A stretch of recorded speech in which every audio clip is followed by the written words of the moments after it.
Hi, I'm Susan, and here's why Bali should be your first solo trip. I see a lot of criticisms on it online, but the negatives are not even comparable to the positives. First of all, there is little to no language barrier.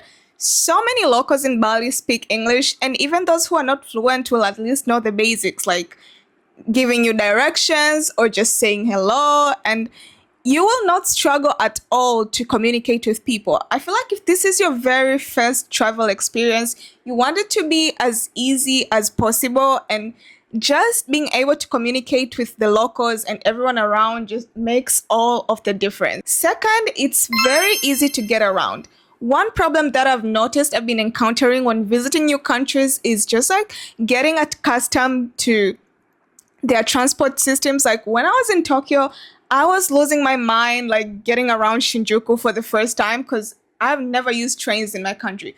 But in Bali, most of the time you will use Grab, which is a ride hailing app, kind of like Uber or Bolt.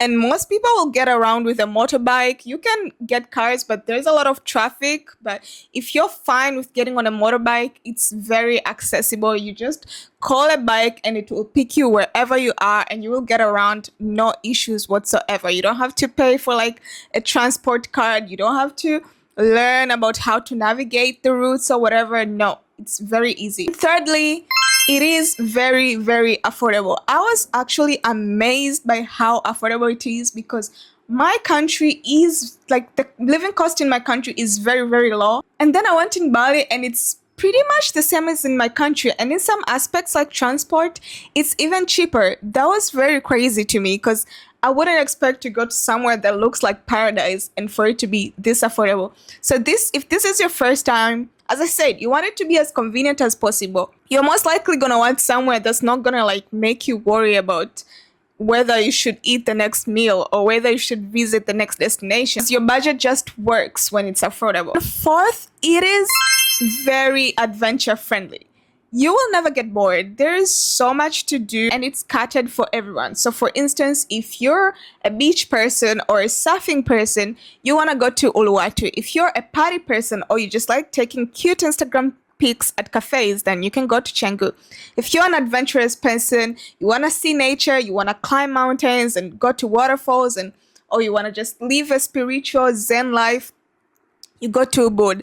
If you want all that nature but with less tourists, you go to the north of Bali and there's places like Ahmed.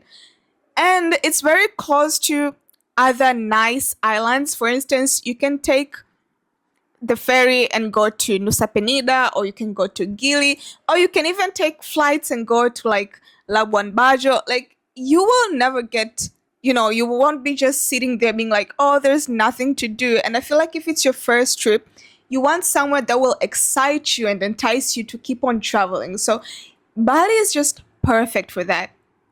And this is last, but definitely not least, because it makes all of the difference, is that people in Bali are so kind. I swear to God, I'm not even exaggerating. The kindest, nicest people I've ever seen. Because in my country, I feel like people are very kind and welcoming, but people in Bali, even more than that. I was mind blown. And this might be an unpopular opinion, but I feel like both locals and even foreigners are just as kind, because there's a lot of criticism towards the tourists that visit Bali. But in my experience, the people that I have personally met, they've been the kindest people. They've been the most supportive people. Even with the locals, I still keep in touch with some of my local Indonesian friends. It makes all the difference because you don't want to just visit a country and you're like, oh, the scenery is beautiful, but the people are shit. If I had to mention like every single reason why I would go back to Bali again, it would be like, I don't know, maybe 2 hours long. I make videos about travel, life as a digital nomad, and also working online. If that's something you like, please like this video, subscribe, share. See you next time.